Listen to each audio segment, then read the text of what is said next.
Hey guys, what's up? My name is Chaotic and welcome back to another Grand Theft Auto 5 video here on my channel. Now in today's video, I'm going to be sharing 10 tips, tricks and secrets that you may not know about the Smuggler's Run update in GTA Online. With so much new content and so many new features, I can assure you guys there are plenty of things in this update that you haven't discovered yet, and hopefully in this video, I can share some of those things with you guys. This being episode number 2 of the series. If you guys haven't checked out episode number 1, you can of course do so once this one has ended. There will of course be a link in the description. With that being said though guys, let's get straight into things and start things off with the first tip. Okay then guys, so in case you didn't know already, there are 20 new vehicles and aircrafts being added with the Smuggler's Run update, but as of right now, only 9 of those are actually available to purchase on the various different websites. The other 11 right now aren't available to purchase, and the reason for that is because Rockstar is holding them back and they'll be releasing them as drip-fed content over the next few weeks. Many of these unreleased vehicles can already be seen in-game in various of the cargo missions. So for example, as you guys can see right now in the gameplay, I'm using the Sea Breeze in one of the steel missions, which is one of the unreleased aircrafts which you can't buy yet on any of the various websites, but will be available to purchase at some point over the next few weeks. Plus, you can also unlock their discounted trade prices right now, even though they aren't available in the game. Now unfortunately I don't have an official list of exactly how many steel missions you have to do to unlock each of their various different trade prices, but basically as you guys steal more and more cargo, you'll unlock more and more of the trade prices, both for the existing ones in game that you can purchase right now, and the other ones which haven't been released yet. And I believe most of the aircrafts can be unlocked in less than 50 steel missions. Anyway, moving on though to the next trick. Now this one was shown to me earlier today by Zealdozer, and again is involved in the stealing cargo missions. But basically, as I'm sure you guys know, once you've retrieved the cargo and you go back to your hangar, there is a yellow circle outside the hangar, of course indicating that you have to land and then take the aircraft inside your hangar. Well, in case you guys didn't know, you don't actually have to do that. What you can do is fly directly over your hangar and release the crate. It will then parachute down and go into your hangar. So on PC, you press the E key. I'm not too sure exactly what that is on controller, but basically as you fly over your hangar, it will give you the option in the top left-hand corner to press a certain button and release the package without landing in that yellow circle and taking it directly inside. This will save you quite a bit of time, and it also means you haven't got to worry about landing and potentially crashing. Now for those people wondering whether you can keep the vehicle afterwards, so for example the Sea Breeze which I have right now, which obviously is available in game, unfortunately not. Rockstar's already got some countermeasures in place, and as you guys can see in the bottom right hand corner, after 30 seconds or so, the engine will literally blow up on this thing and you're kicked from the vehicle. Now, as I'm sure you guys know, with the Smuggler's Run update, you can now own aircrafts as personal vehicles, and you can call them in and request them via the interactive menu, and instead of them being delivered to the nearest airfield or Pegasus location, they'll be dropped off at the nearest suitable location, basically somewhere fairly wide open, which is certainly much better and a lot easier to get to than if it was at an airfield or the nearest Pegasus location, but can sometimes still be a fair distance away.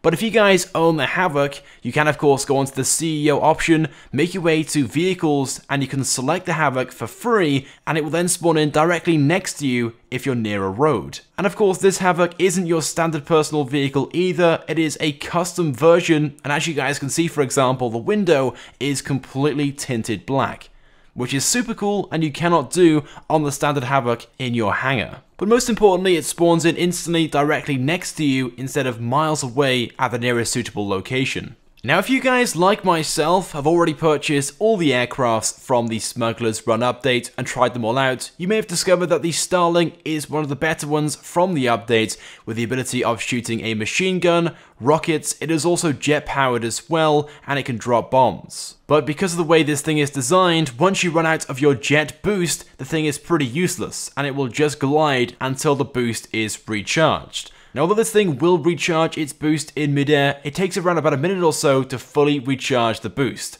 Now, although you don't have to wait for the boost to fully recharge to use it again, it's slightly annoying the fact that it takes so long for the jet to recharge. But if you touch down on the ground somewhere and just make sure it stays on the ground for a second or two, it will recharge the boost almost instantly. But I do want to point out the recharging system on the Starling is slightly different to the Oppressor and the Coil Rocket Voltic. Of course, with those, as soon as the wheels touch the ground, it will fully recharge the boost, even if you then touch off again, whereas with the Starling, the wheel has to stay on the ground the entire time whilst it recharges. Otherwise, it won't fully recharge. But a second or two isn't exactly very difficult, and this can be done anywhere, so definitely bear this tip in mind.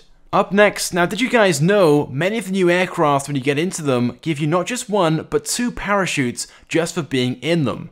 Now unfortunately I can't tell you guys exactly which new aircrafts this applies to, because unfortunately I haven't tested this out with all of them, but I know most of them, such as the Havoc and the V65 Voltec, will give you 2 parachutes when you sit inside of them, which means when you jump out, if you activate one parachute and then disable it, you can activate a second one for the purpose of stunting and things like that. Now, one very annoying feature which can have some major consequences that you guys need to know about with this update is destroying other people's aircrafts.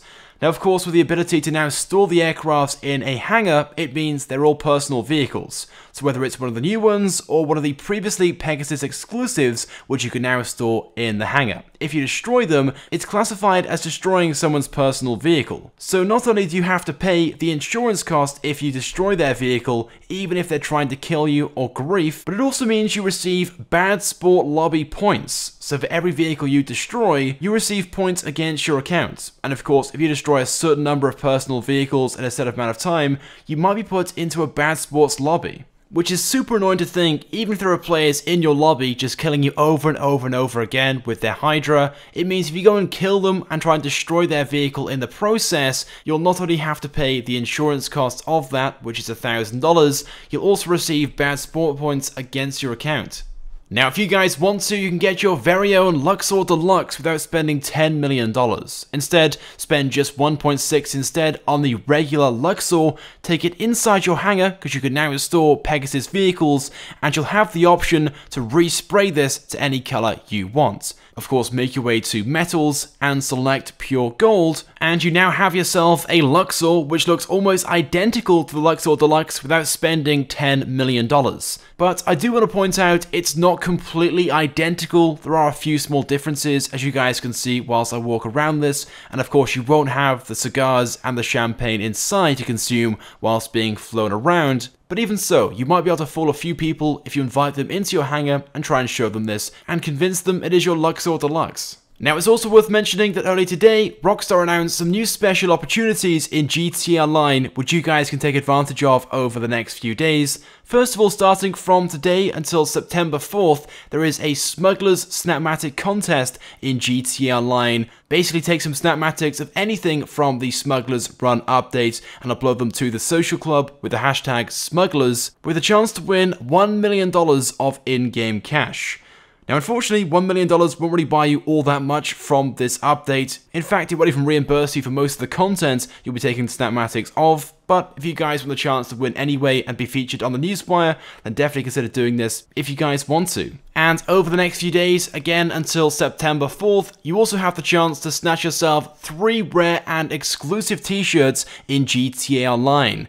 These being the black Rockstar Camo tee, the white Rockstar Camo tee, and the Razor t-shirt, which is actually one you can buy on the Rockstar warehouse in real life if interested. But basically log into GTA Online at any point over the next few days and you'll unlock these in the special t-shirt section at the clothing store.